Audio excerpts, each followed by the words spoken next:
What's up, everybody? This is episode 68 of Hoops Talk with Dave's Joint. Shout outs to everybody that's been supporting us thus far.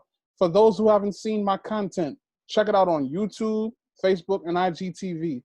But without further ado, we have a very special guest here today. She's been on the cover of Sports Illustrated. She played Division I basketball at the University of Iowa and at Fordham University. She was also in an ad for Nike, and today she's helping give life to newborn babies. I give you Miss Chinyere Vann. That's right. How are you, Dave? It's actually pronounced Chinyere, but I'll let you slide with Chinyere. Chinyere Vann, everybody. Yeah. Sorry about that. It's okay. We can start all over if you want to. I don't mind. No, that's all good. Chinyere, thank you for coming on. I really appreciate your presence this evening. Dave, thank you for having me. I love the platform that you have for Dave's Joint. I happened to stumble upon it on IG based on the people that follow me and who I follow back, all whom are close friends of mine. So to see that we have so many friends in common, I immediately was attracted to your platform, and I saw that you're doing great big things as it pertains to just basketball on all levels. From I see that you oh my gosh, junior high, high school, JUCO, community college, D1, D2, D3, pros, overseas, NBA, developmental league. I see that storyline is consistent with your basketball platform from then and now. So big ups, as they say, big ups. Indeed. So let's get started. So when did basketball first begin for you?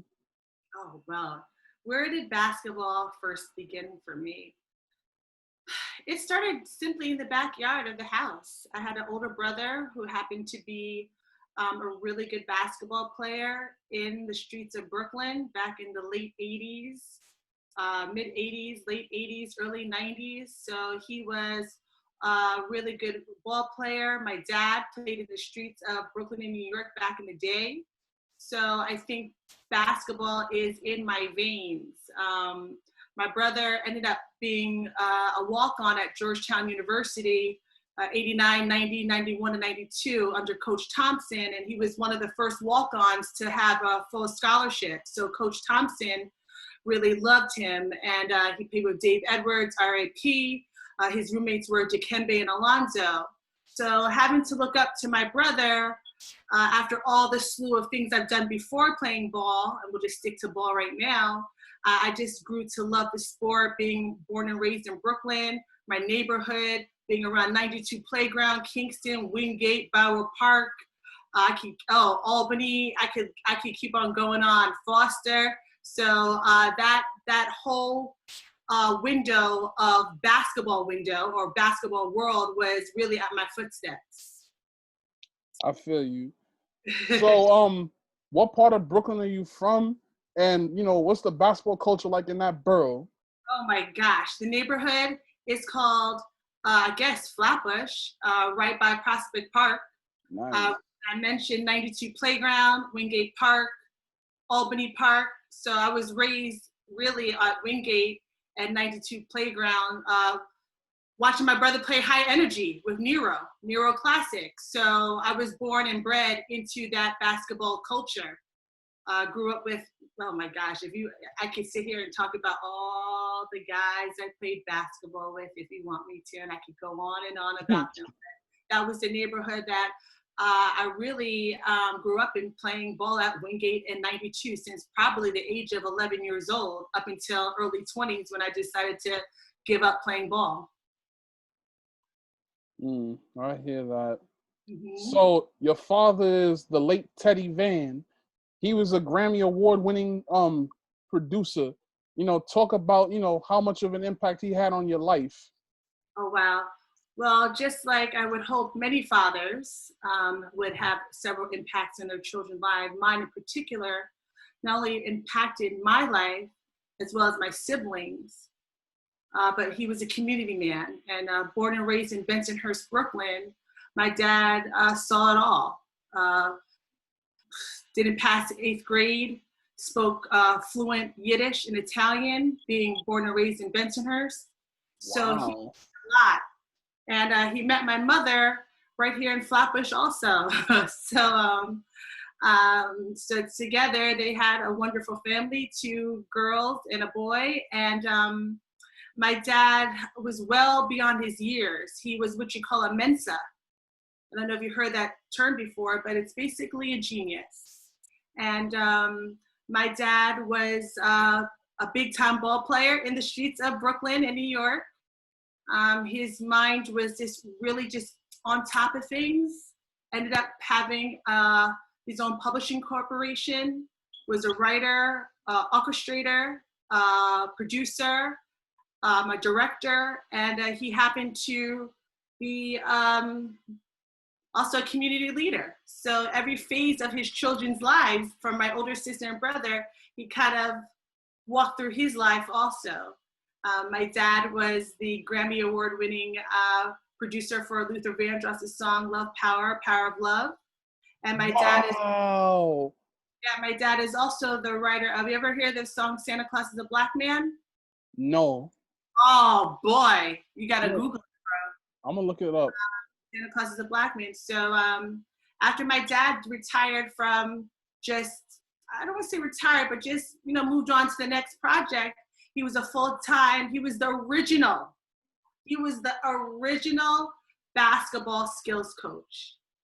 I see all these kids out here and I love it. I see the next generation of people that I played with, just doing a great job inspiring young athletes. But my dad was the first basketball, I would say, guru in Brooklyn, waking up at 6:30 in the morning and having a group of kids at 7 a.m. at Wingate Park. Oh man, every day, all day, that trickled into the afternoon, that trickled in just before tip-off for Dunker's Delight. I've seen it all, and that's what my dad was about. And he actually has a mural up in by Ebbets Field over there on Sullivan off of Bedford. If you want to check it out, my dad's mural is over there by the Firestone. So that's just a little bit about my dad, and that's just a little bit of his inspiration and impact on my life. But that's what you get, Teddy Vann, my dad. Rest in peace, Teddy Vann. Thank you. So, as a youth, or shall I say, as a little kid, you were on Sesame Street. Talk about that. Well, I like to tell people I retired from quite a number of careers, one of them being an actor and model growing up. I was a regular in Sesame Street for about 5 to 6 years, as well as a child Ford model from about, 5 years old to 13 years old. So I've been in front of the camera from a very young age. My first gig was being on an American Express commercial for the Gap Band. So Wow. yeah, they happened to, it's one of those stories in the back seat, driving along with my parents. My hair, I guess, was out of this and blowing in the wind in the back seat. And some guy just pulled up to my parents. It was like pointing to me like, that's the kid that I want. And before you know it, I was in a Gap Band commercial for American Express, and everything just happened to pop off after that. Sesame Street, Ford child model, and magazines, everything really. Just a New York City kid. Wow. So where were the studios for Sesame Street? Was it here in New York? Yeah, it was here in New York, 9th Avenue, by the 50s, I remember. Taking the D train at that time with my mom, early call time, and I think just done. This is just a part of my life that I would have to really sit down and just think about that. It's just, it was something that just was a part of my everyday, I don't want to say everyday routine, but just a part of my life. So I didn't get to really think about it and see myself as a Sesame Street, actor. It was just something that my parents and I just did, really. So yeah, this 9th Avenue and 50th. So when you were younger, name some of the tournaments that you love playing in. Well, I happen to have the best of both worlds, right? So I was able to hoop with the fellas and grow up with the fellas on the basketball court. as well as play New York City Housing, AAU with the ladies, the girls. So I played for a team called Mika, MIKA, which still exists to this very day, headed by Bonnie Davis. And I also was able to be coached by Excel basketball. I'm not sure if you've heard of it. Excel basketball program. It's an AAU team out in Jersey. Coach Walt. Yeah, so, Walter Welsh. Shout outs to him. Yeah, Walter Welsh. Yes. So I played with Walter at the Mikio Center down at Red Hook at the PAL for a number of years, and I also played over there at the BRC with the young ladies. At that time, I was on a basketball team coached by Lee Canty and BRC, and he had 3 daughters, Jenny, Annie, and Charlene Canty. I think they all went to Pearl Robeson, and the younger one went to Bishop Ford. So I was ripping and rolling and rocking with them. And then I played with Bonnie Davis and Mika. I was playing along with Kendra Nelson and Katasha Artis, and along with Jenny Canty. So those are the names that I grew up with as a 10-year-old, playing with, I would say at that time, 14 and 15-year-olds. So that was the girl part of my basketball career, right? And shifted over to the fellas in the courts of Brooklyn. And that's been a whole new life for me, really just changed for me at, I would say, 10th grade when I joined the Red Star basketball team. That's awesome. So, did you ever hear of Red Star? Red Star. No. I'm gonna tell you a story about Red Star. So Red Star was formed by a man by the name of, excuse me. Red Star was formed and put together by Heavens of the Playground. You ever heard of that? The book. I got that book. Why is his name? I can't think of it. I don't know why this. Was it Rodney Parker? Thank you, Rodney Parker. I appreciate it. May he rest in peace, Rodney Parker. Rodney Parker and my dad knew each other from the streets of playing New York City. And one day, Rodney saw me hooping at West 4th Street. And this is when I was about 14 or 15 years old. And Rodney was like, yeah, I'm going to put this basketball team together with your daughter being the only girl on the team.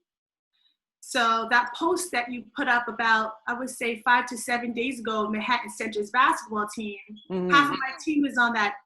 Half of my Red Star team was that team. I had Wayne Fletcher, Sammy. I was on the team with Cameron Giles, Mace. I was also with along with, I saw you had George up there. And so yeah, that was a basketball team that was put together by Rodney Parker, and I played on this boys basketball team for about 2.5, close to 3 years.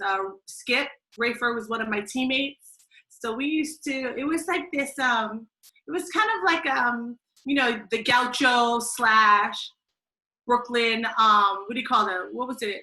Not Gauchos, Riverside, and what was the other Brooklyn AU team at that time?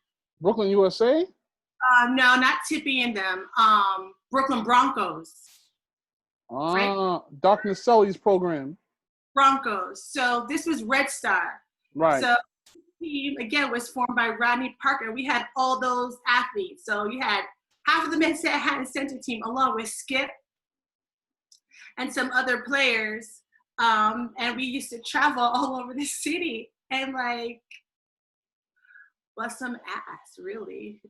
Wow. And go through people. And these are the kids that didn't really get to play AAU ball for whatever circumstance, right? Because when you were committed to Gauchos, you're really committed. When you're really committed to Riverside, you're really committed, right?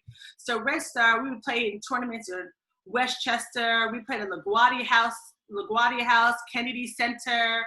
We played down in, oh my gosh, out on Orchard Beach, right? Sunset, all these different tournaments. And so for about 2.5 years, I was the only girl with these guys playing ball and having the best time of my life.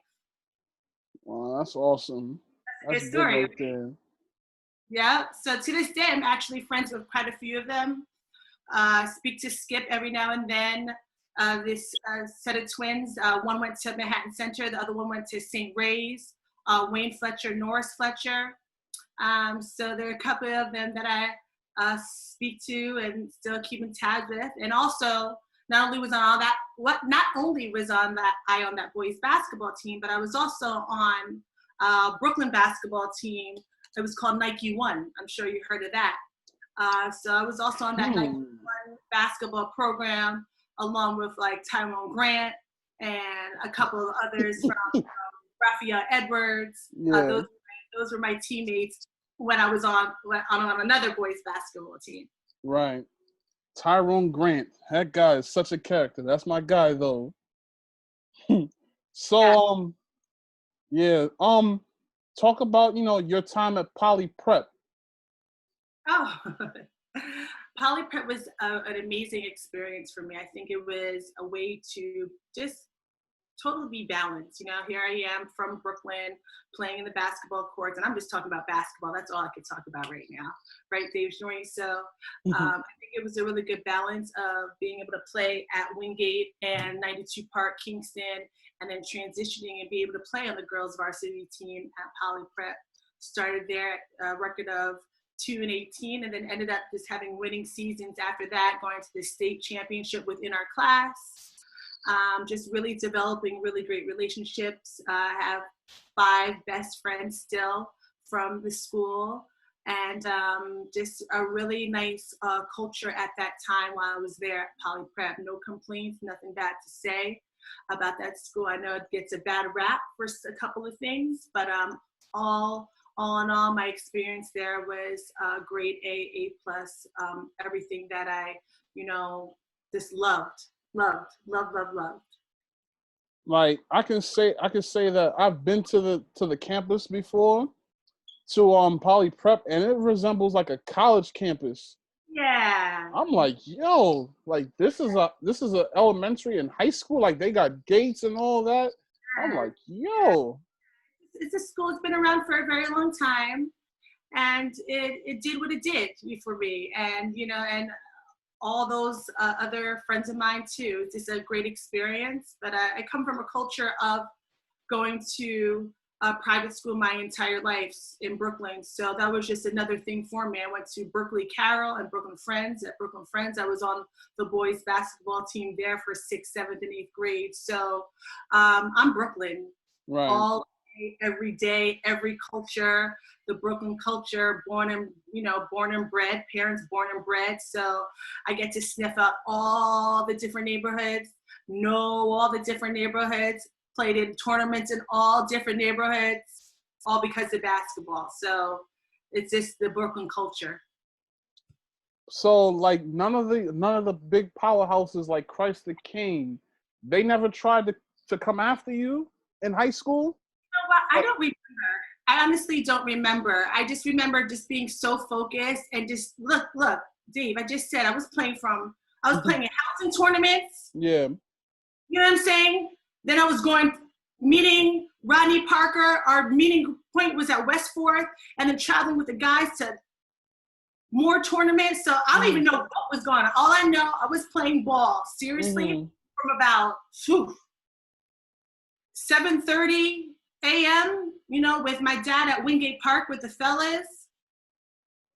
Getting home at 9 o'clock, 10 o'clock, maybe even 11 o'clock. That's what I did. I ate, slept, and eat, sleep, and play basketball 24/7 during my early teenage, I would say 13 years old to about 17 years old. It was just, that was all I knew. So I don't know if Christ the King and all these other schools were trying to get me. I was just playing ball. Right. Ended up at Poly, great. Ended up at, you know what I'm saying, doing all these different, I was just playing ball. I was going from a girls' rock to a boys' rock. That's all I knew. All I knew was getting dressed in the back of the car, switching uniforms up. You know what I'm saying? I had uniforms in the back of my parents' car because I was going from tournament to tournament. And I have to say it was a great world for me. And at that time when I was playing girls basketball, ladies hoops, I was able to develop such great relationships. One of my best friends to this very day is the all-time leading scorer in New York City, or maybe even New York State, Nisha Butler. She's one of my best friends, someone I refer to as family, is my baby sister. Mm-hmm. So, these relationships that I guess, have developed because of my basketball career from the tender age of 10, watching my brother play to, a young adult. It's relationships that I hold true to, and I just totally enjoy and hold on to this very, very day with these relationships, all because of basketball. Right. Mm-hmm. So how was Chinyere the student? Me, the student? Yes. I'm going to make you say my name correctly. Chinyere. It's like I'm sorry. How was Chinyere the student? Chinyere the student? Listen, Chinyere the student, I was fluctuating all over the place. But one thing that did stay consistent was my determination. Whether it was getting bad grades or good grades or just blah grades, the determination was still there. You know what I'm saying? That I always believe that I don't believe in the term student athlete. I believe in the term of just being a student, because you have to be a student of that particular game. And I don't like when people make the distinction of saying the word student athlete. You're just a student. You know, as a student, perfect. In the classroom, you know? You know? I know. I'm not really big on that. You know, and my 3 children today, I'm not really big on that. It's either you prepare to fail or you fail to prepare. And that's how I operate to this very day, even as a mother of 3. So, that question of Chinyere the student, I was a student of everything that I touched, whether it was modeling, acting, in the classroom, on the plane, on the hardwood, on the concrete. I was a student. So needless to say, you were an A and B student. Needless to say, I don't remember what I was as a student. It's all right. You don't got to remember now. I don't remember what I was as a student. All I know is I went to school, and I went to Poly Prep in Brooklyn Friends in Berkeley Carroll. You did what you had to do to get through. I did what I did because, again, my determination was always there. Indeed. And my enthusiasm was always there. Did I get 100s all the time? No. Did I get a 50 every now and then? Yes. But it's about balance, and I think I turned out to be a pretty good person to this day. So I'm not really big on, grades. I'm big on the quality and the effort and the determination that you put into it. I don't really care about numbers. Fair enough. So I'm gonna hit you with a funny question. Between you and your brother Coyote, who would win one-on-one back in the day? My brother. Of course, please. There's so many people out there who in the past have always asked, who's better, you or this person? Listen, I don't mind saying someone's better than me, because when it's time to bust someone's ass and put up numbers and put up shots, I was doing that.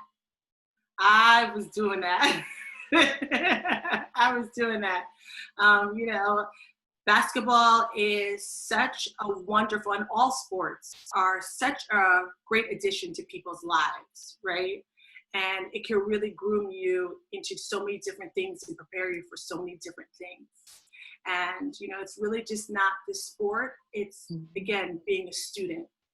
And that's really, really important to me. Indeed. So a little bit back to Poly Prep. You guys have had some famous people come out of that school. Let me check. So there's only one that I really would speak about. And he's on my personal board of directors. That's Malik Russell. I'm not sure if you've ever heard of him. Okay. He is really the only basketball player that I will speak about coming out of Poly Prep. As far as other well-known people, I would say, I have friends that are attorneys. I have friends that are editor-in-chiefs of different magazines.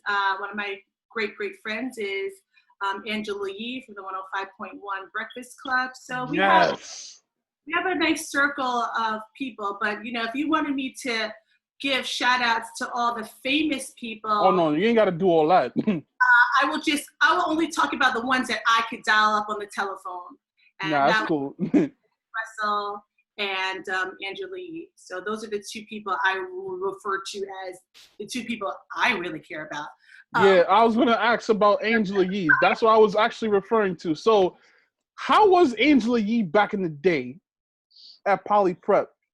She's the same person that you see on the radio and the same person that you hear on the radio. And nothing about her, in my mind, has changed, except for maybe her cell phone number. But I don't think that's changed over the years. Yeah, I love Angela Yee. She keeps that show balanced. That's what it's about, Dave. That's what it's about. It's about full-on balance. And once you understand what your balance is, that's how you'll be able to succeed. And that's how you'll be able to grow. And that's how you'll be able to develop once you know what your balance is. You have to know what that balance is. So, and is the same person I knew in high school who I know to this very day. Mm-hmm. Funny, smart, and just a go-getter. And she's always been like that. Indeed. Shout outs to Angela Yee. Mm-hmm, mm-hmm. So, this is the question that everybody wants to know about. In 1994. About what? Let me hear. All right, so in 1994, at 15, you were featured in Sports Illustrated. Now, how did that come about? Well, Dave, you know, I just mentioned a few moments ago, I was with that basketball team called Red Star. Okay. And that brought me a lot of, if they had IG back in the day, I tell you, and followers and all that, Red Star brought me a lot of press, and I was able to, fortunately enough, be in the most purchased Sports Illustrated, and that was the one with O.J. Simpson on the front of the cover with the word murder or murder. I don't remember.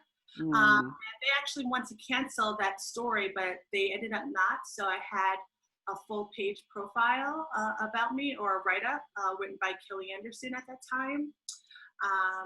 After that, I was featured on Inside Stuff with Ahmad Rashad and Willow Bay. Willow Bay came to my house for a 3-day shoot, which was amazing. Followed by that, I was on Robin Roberts' A Passion to Play on ABC, which was another feature. And so all of this, Dave, was coming off of me being this shorty rock, playing on this boys basketball team, which was, you know, quite an amazing thing. And it wasn't just me on the basketball team. It was me actually balling. You know, it was me running the backcourt with Rafer, Skip Tavalu, Austin. It was me running, you know, coming in for Cameron Giles. It was me playing with Wayne and Norris Fletcher, you know, I mentioned earlier. It was me playing with Richie Parker, Rich All Day Parker, what up? If you ever watching this, Richie, what's up? You know, playing with Rich Parker.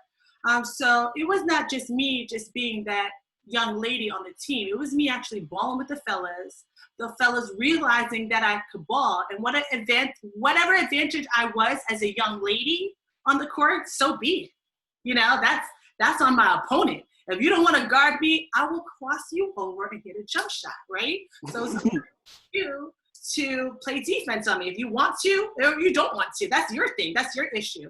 I was just always a ball player, and all those guys that I mentioned really respected me as a ball player on that court, right? So all of this was happening. So it was like Sports Illustrated, ABC's A Passion to Play.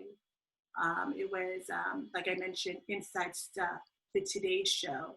It was being in Essence magazine for their 50th anniversary, being the top 25 women under the age of 25, which again led to my full-on sponsored by Nike and my own Nike ad and my own Nike campaign at that time. So that was just the storyline. You know, I've never really spoken about it, and you know, not until recently, Dave, have people really just ask me what my basketball career was like and what my career period was like. I mentioned I have retired for so many careers, and now that I'm at this precious age of 40 plus, I'm able to really talk about my life. At that time, I was so heavily involved, right? You don't really get to sit back and to share your story. And so this now, with me having 3 children, I am obligated to my children and obligated to my parents to talk about what life they created for me. So you got me on a good time, Dave. So, shout outs to the graduating class, the Poly Prep graduating class of 1996. So, how was your recruitment in high school? Oh, very good question. So, while all this is happening, I'm now a junior or senior in high school at Poly Prep. I have, I think I have, Dave, you do a really good job, let me just say, getting those lost files, man. I don't think they're lost, but you do a really good job of bringing all those memories back. Thank you. And I think I even hit you up on an IG saying, hey, can you find something of me? I had write-ups. That was a time when New York City basketball, Dave, was fire, right? That was when Daily News and New York Post had the battle of who was going to get the story. High school sports in New York City was so big during that time. Right. I mean, you had, Dave, you do a really good job. Let me just say that. You really do a great job of bringing it back. And I just wanted to, just give you a little shout out for that, because you just make me all these memories. I'm like, damn. Yeah. And it's funny because here I am. I'm repping 530's Jamel Thomas right here, his clothing line. But like simple things like that. I never knew Jamel Thomas from CI. Yeah, he knows all the guys that I grew up with, because here he is in CI, right? And I'm in Flatbush, but they're all going to Grady together. They're all going to Lincoln together, right? And they're all on that side of town, right? And I just started knowing or linking up with him within the last 3 or 4 years because of mutual friends, right? So that was just amazing. So it's like junior, senior year at a high school, here I am, all these newspaper clippings, all this press, all this television coverage, and every single college, Division I college, was after me. Every single Division I college was after me. And I was fortunate enough to love that experience and still, ball till I fall, and that's what I did. And, it wasn't until my senior year did I really just narrow down my choices to Georgetown, George Washington, Illinois, Iowa, and Rutgers. Those are my top 5, as well as Seton Hall.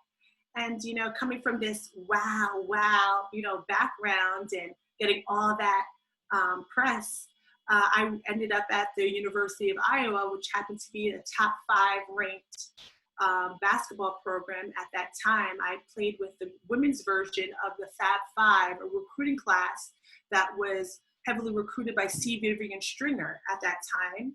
And she then went to Rutgers. So her first assistant moved up to being the head coach, and that's who I played for. And all of my teammates were first and second team All-Americans, and 2 who of which I am still friends with to this day.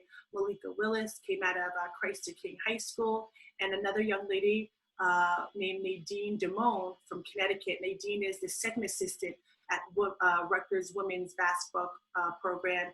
And I believe Malika is somewhere in South Carolina coaching over there. Don't quote me for that team if she is, but yeah.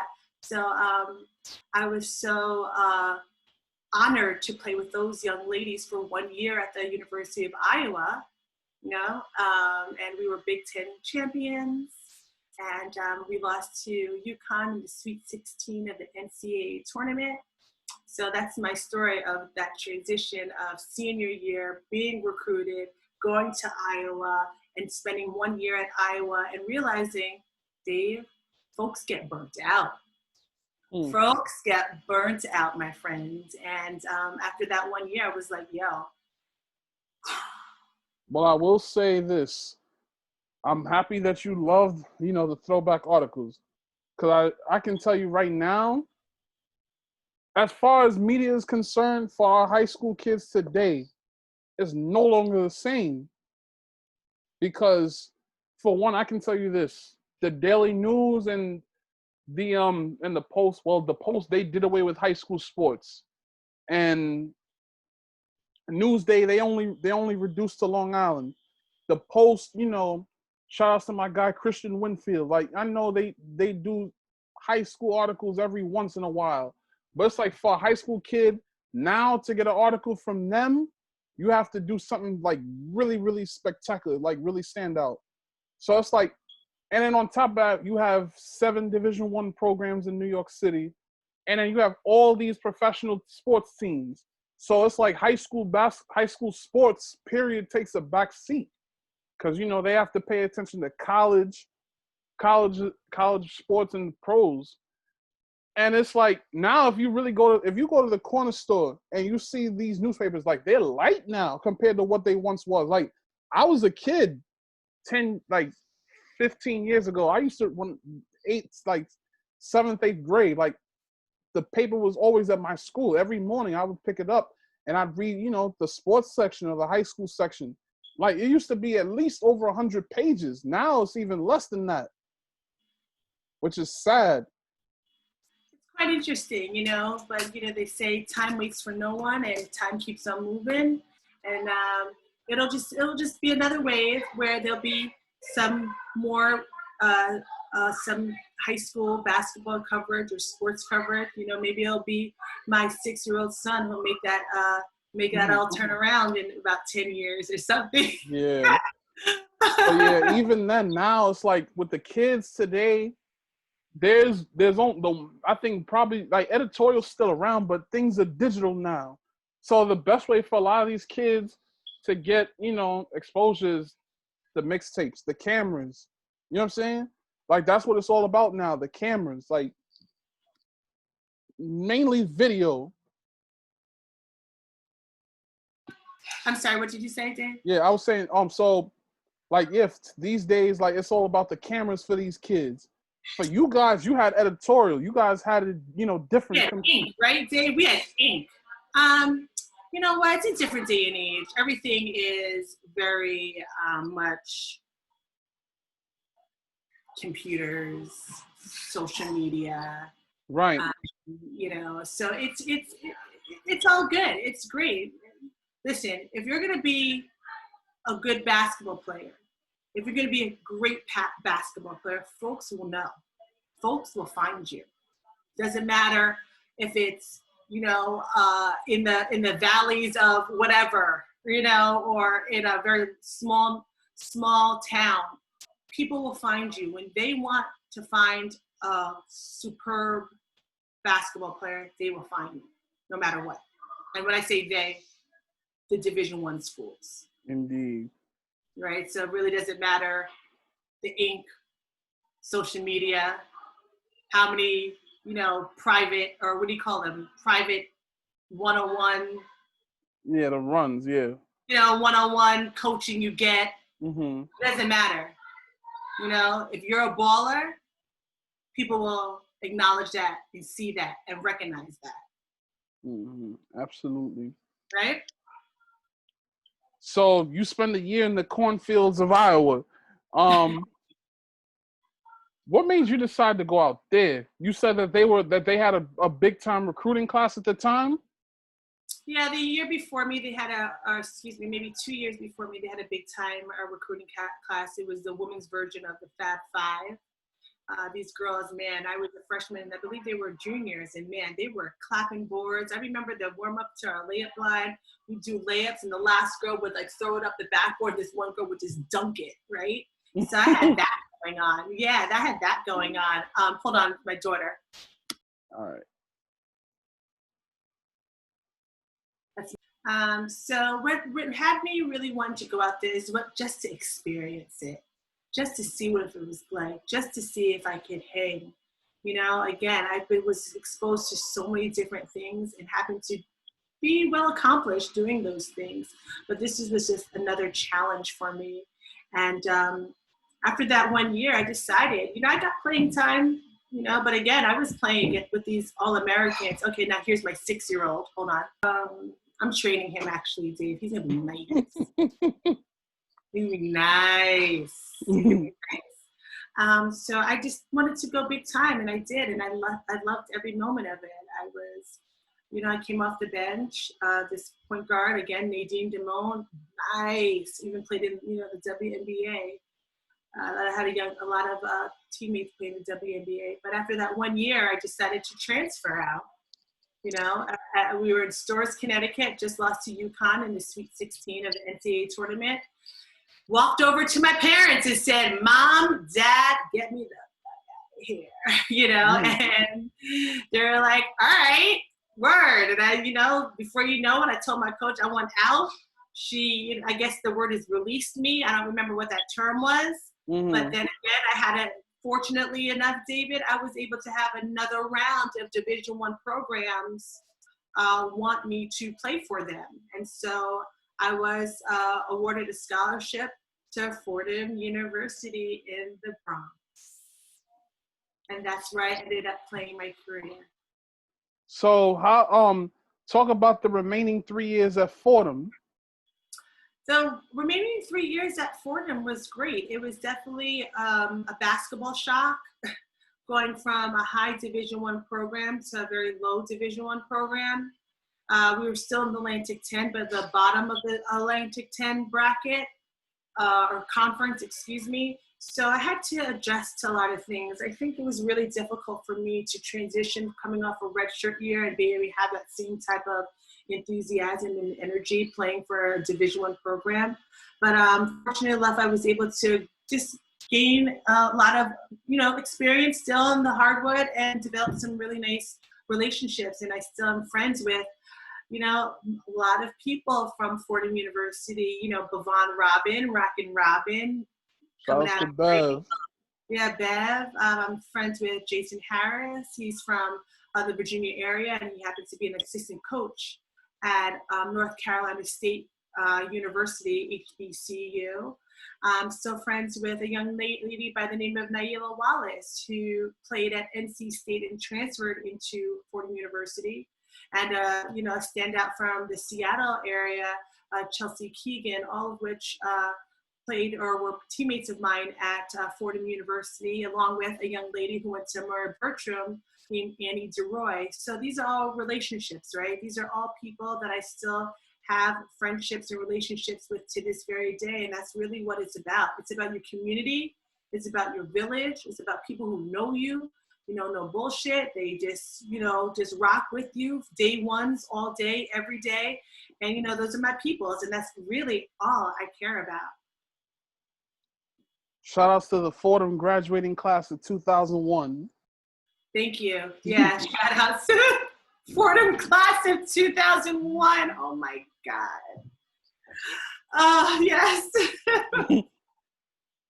Nah, that's what's up. You have some great times at Fordham. Like, how many years did you guys go to the big dance over there? We didn't go. We only played in the A10 tournament, and I think when I was there, we didn't get past like the second round of the A10s. In my career at Fordham, I went through 2 different head coaches and 6 different assistant coaches. So there was a lot of instability over there at that time. Yeah, kind of, it kind of really it messed me up a little bit. Right. It did. So after graduating from Fordham University, I decided to work out a little bit and, try to pursue a career in the WNBA and overseas. But after workout, I was like, you know what? I think I need to unlace my sneakers, take them off, and put them on the shelf. And that's what I did. I really haven't played basketball competitively since probably 2002, 2003. And I really don't miss it. That's just what it is. I hear that. You play so much. You just like, that's really it. I do give back some of my time to the community and do some, shooting demonstrations for the kids.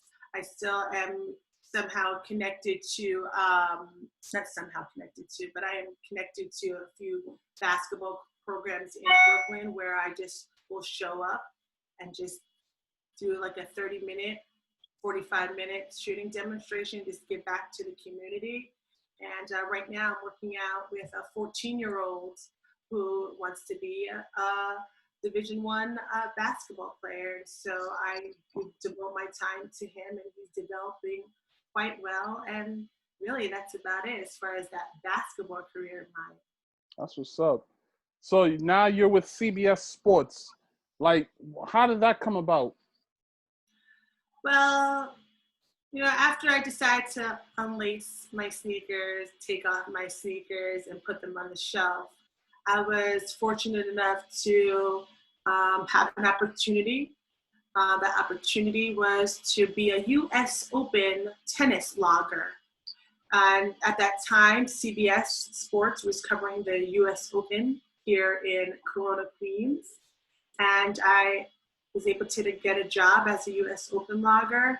And from that moment, I was hooked on the behind the scenes of sports television. So it was an easy transition for me, being in front of the camera, right? Sesame Street, modeling for Ford, being a top 3 recruit, basketball recruit, and now transitioning to behind the scenes of sports television. I think it was quite an easy transition for me. And I've been working at CBS ever since. This July was my 20th year at CBS Sports. Currently, I am an associate director and producer in the division, and I clearly have been enjoying it since I've been there. Indeed. So talk about Sachin Productions. Sachin Productions. Yeah, this is a production company that I put together with a very close friend of mine. We produce live events such as the Afro-Latino Festival. We've done quite a bit in the New York area, and just a way for me to just, again, be challenged and to, in a way, give back to the community in my own little way. And it's been something that has been very challenging with any person that has their own business and own company. It's always a roller coaster ride, but it's been a fun roller coaster ride. And it's just been something, again, that it's all about balance, right? And it's something that I just been devoted to and committed to, just like, I guess, everything else I've been devoted and committed to. I wish I had more hours in my day to really do more things, but Sachin Productions has been very good to me, and we still are working on projects, thinking about things, and just a creative way to not only give back to our community or just to represent my New York community. Indeed. So there's a third career that you're doing. You are now a doula. A doula, yeah. So talk about what's a doula and how has that been for you? Oh, I love it. A doula is a birthing coach. And you heard me mention, and my 2 kids walked in during this interview, a doula is a birthing coach. And we advocate for the families, or, the families that are about to bring a baby into the world. And fortunately enough, it really came naturally for me. Having an older sister who's had 4 children of her own naturally, and me being in the room with her motivated me and inspired me to just have a loving take on the whole birthing process. From the father to the woman giving birth to just family members sitting in the waiting room. So I'm an advocate for that family. I've had 5 doula experiences with families, and it's been amazing, one of which was a St. John superstar by the name of Sky Lindsay. I was her birthing coach. Wow. Her doula. I know you've heard of Sky Lindsay before. Yes, I have. I know you have. So being a doula has been very rewarding for me. I gave birth to all 3 of my children naturally, which means no drugs, no epidural, no nothing, straight natural. And from that experience, it really motivated me to be an advocate for, like I said, those families and the mother who's about to give birth. And in those 5 experiences, I've had so many beautiful birthing stories. And these families really confide in me and really trust me. And the doctors at these hospitals trusted my instinct and trusted my relationship that I had with the families. For anyone that's listening who is expecting or wants to bring a baby into the world, I definitely suggest having a doula. It's just a really good thing. It's really just that person who's there for you, push, push, push, walking out, doing whatever it is to make that family comfortable during such a stressful time. And I think that it's very important in the African American, Latino American, and Asian American communities to have a doula around. Right. I'm sure you've been reading lots of articles on just horror stories of way women, brown women, Black women are being dealt with in these situations of giving birth. And with a doula, it's like it is what it is. It's your birthing coach, and it's someone who's going to advocate for you and be there for you and really have your back. So yes, thank you for bringing that up. I like that you did. Of course, I had to bring that up. Like, I feel like it's been amazing. And and when you, and whoever watches this interview wants to, again, just, and hire me as a doula, I would love to, or just give you some type of knowledge and support over a phone call, over a Zoom. I'm here for it. I love that's like one of the things that I love best out of all of my careers, David, is being a doula. I love seeing a family bring a baby into this world. It's amazing. Indeed.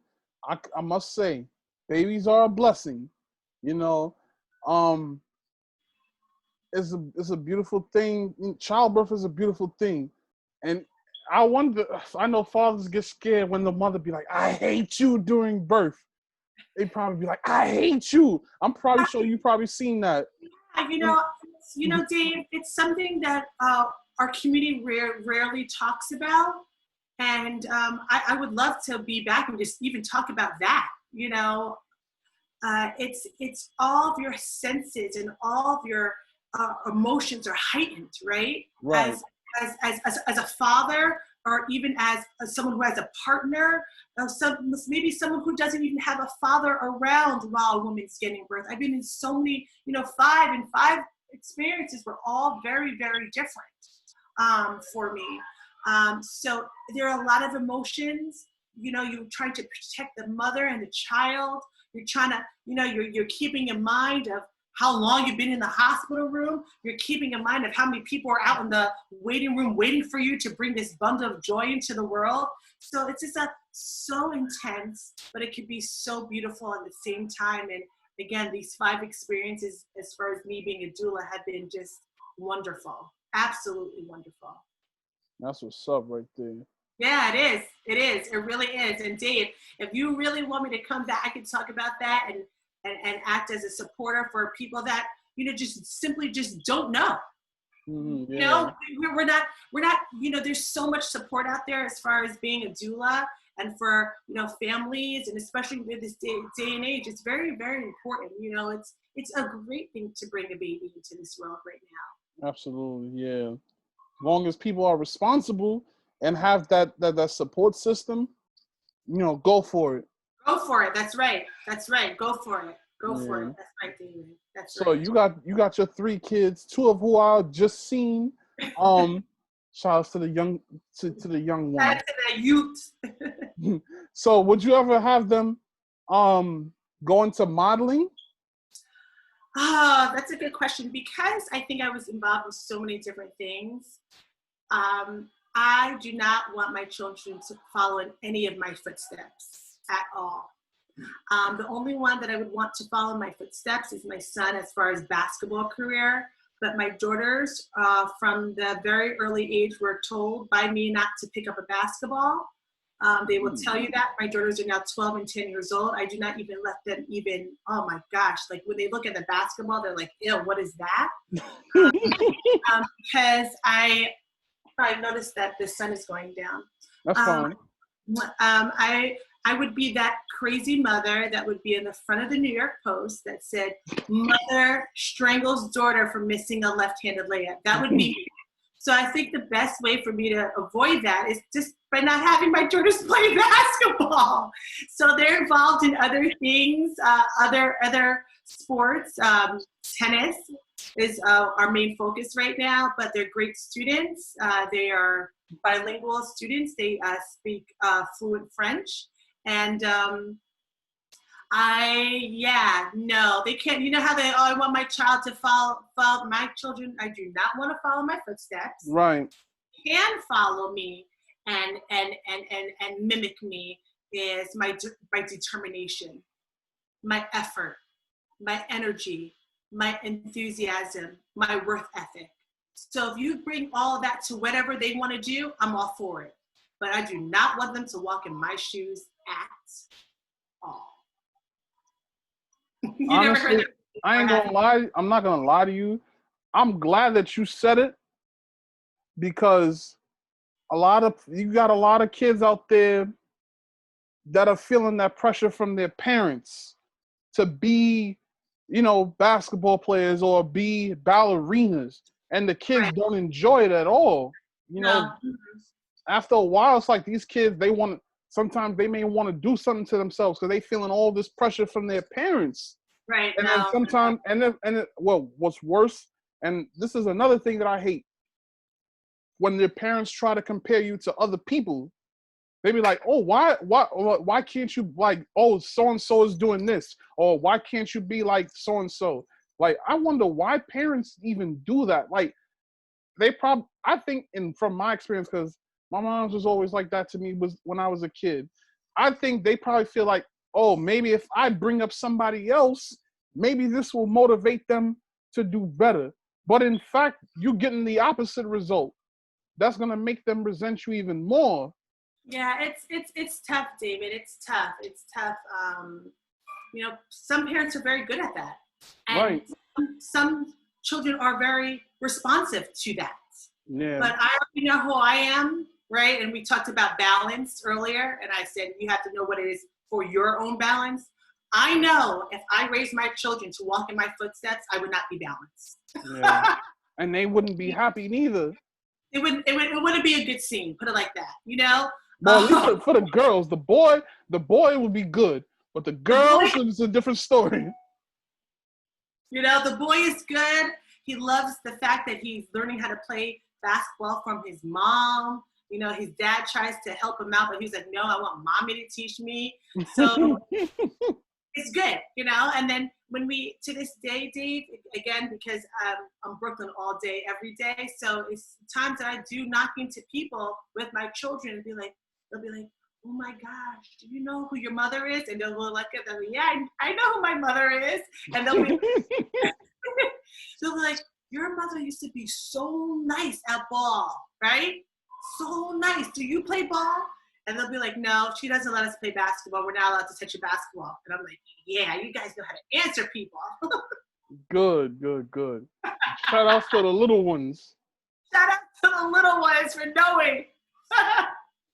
No, my daughters are 12 and 10, and my son is 6 years old. So they're on a right path. I want them to be marine biologists. So no, that's big right there. Shout outs to little Teddy. Hold on. Theodore. Theodore. I'll tell you, Theodore is my 6-year-old, named after my father. Kalei is my 10-year-old, and Lula is my 12-year-old. Yes. Shout outs to Lula, Kalei, and Theodore. Yes, that's right. Thank you, David. Thank you. I like that. So, this is another question that I love to ask leading up to the final question. So, if you could go back in a time machine to 1994, yes, what would you tell 15-year-old Chinyere? Yes.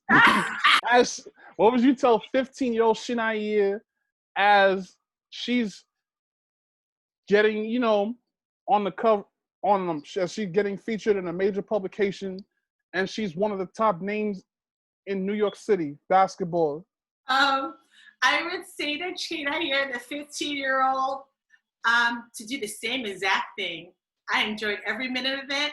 I had great relationships. I was able to party in the city with my girl Nisha Butler in those streets, having fun. We had a great time. I was able to get into, oh my gosh, the great thing about it is my parents, even though I was playing basketball all day, every day, I actually was a social teenager. So my parents and having older siblings, I was at the clubs, all right? I was at, The tunnel? I was at Demerara's, and I was at Two Eyes and Nell's. Yes, as a 15 and 16-year-old when they didn't even ID me, but because I was the shit back there, they would let me go in, get in. So I was able to go, yes, Dave, I will say that happily. I was in these New York City streets having a good time, people knowing who I was and letting me in the clubs and letting me in the parties and me, dancing really and just having fun. Yes, New York City kid all day, every day. So a lot of kids can't get away with what you got it good. I ain't gonna lie. No, a lot of the kids today, they would never be able to get away with some of the things that you probably did back then, as far as hitting the clubs. Having older siblings paving the way, and by the time I had older siblings, my parents were like, oh, let her do whatever she wants to do. She's a good student. She's playing ball. She's doing this. I mean, let her go out. Let her, you know what I'm saying? My parents were just dope like that. And all my friends in my village and my people that I was rocking with, we were all allowed to go out. You know what I'm saying? I had my license at 16 years old, I think 17 years old, driving the whip, doing whatever I wanted to do. Shout out to Smush Parker. I have to say what's up to him. What's up, Smush? What's up? I don't know when this is going to be posted, but I have to say what's up to my boy Smush Parker, who was definitely somebody who I rocked and rolled with back in the day, the days of Rodney Parker at West 4th Street. And, him and I rekindled our relationship when we were both at Fordham University together. So I always have to give Smush Parker a big shout out. And I also want to give a nice RIP to Chris Sandy. I know you posted something about him yesterday. That's another young man that I played ball with back in the day under, again, with Rodney Parker. So, as I sit here and you're talking to me, all these people are coming back to my mind. And there's a few guys and fellas that I forgot to mention.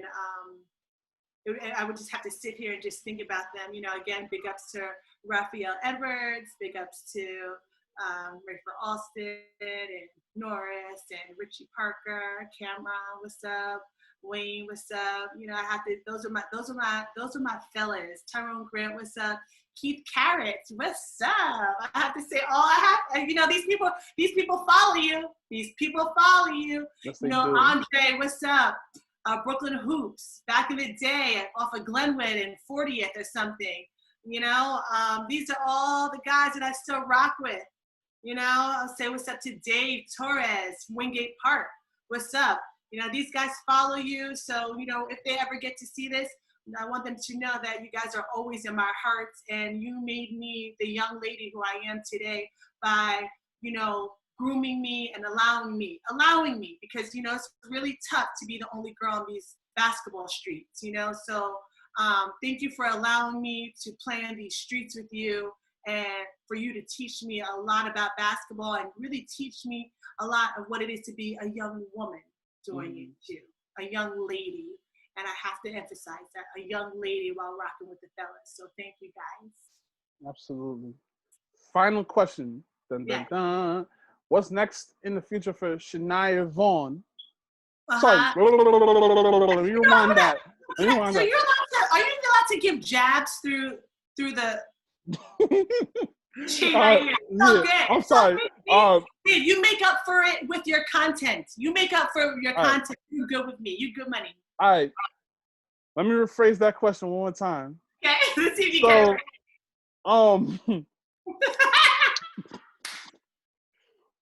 Final question. What's next in the future for? Because I really can't even see myself. Hold on. I have old eyes. Right. So, final question. What's next in the future for Chinyere Vann? And Yeah, so what's next in the future for you and Sachin Productions? I want to give one more shout out because I'm all Go about ahead. shout outs. I want to give a shout out to Kels. What's up, Kels? You know who you are. Just want to give a shout out to you if you happen to watch this podcast. What's up, Kelly? What's next for me? More. You know, you only have, I believe, one wonderful life to live. And I just want to continue doing more and more and more. I don't know what it is, really. You know, in the workplace, it's directing. Personally, it's traveling, seeing my kids grow up and paving a great way for my kids, continue to be active in my community, continue to do all that I can for my Black and Brown community, continuing to pave the way for all of those that come in contact with me and me in contact with them. So there's no real one answer as far as what's next for me. I love my village. I love my village of people. I love the people that are made up in my personal board of directors. David, I don't know if you have a personal board of directors, but It's very good to have one. It's not your squad. It's not your posse.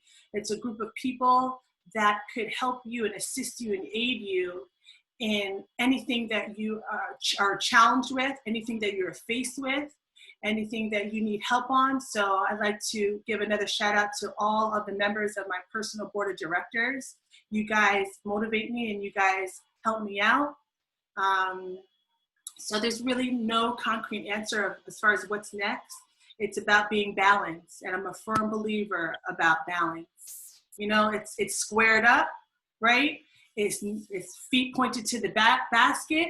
It's bent down. It's crouched up. It's your arm and your wrist and your gun and your trigger. That's what you call balance. It's the get ready position, right, Dave? And I believe if you have that get ready position and you're always ready in that get ready position, what they say, the sky's the limit. Absolutely. Chinyere, I said it right this time, right?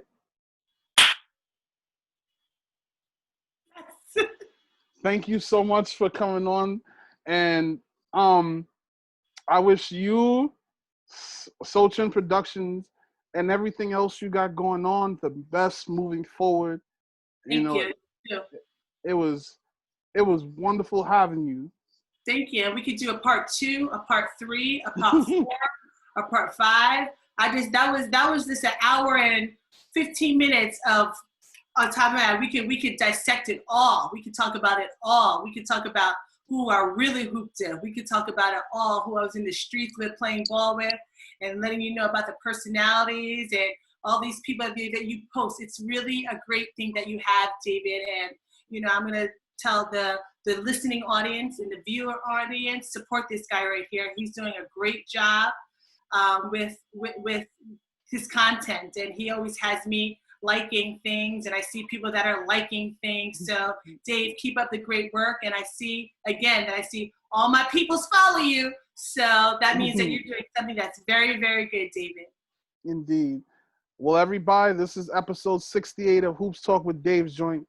Shout outs to Chinyere Vann, and for all those from Brooklyn, all those from Poly Prep, all those from Wingate, 92, Kingston, Borough Park, Foster Park, all those, you know, oh my gosh, playing over there in Vanderbilt Projects, playing over there on Myrtle Ave, over there playing at the BRC. BRC, what up? What's good, BRC?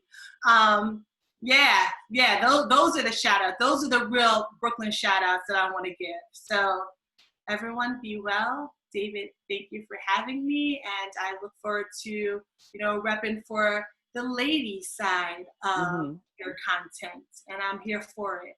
Indeed. Plus Fordham University, CBS Sports, and everybody else that knows Chinyere. Thank you, Dave. I appreciate it. Check it out. Check this episode out on YouTube, Facebook, and IGTV. Stay safe, stay blessed. Peace.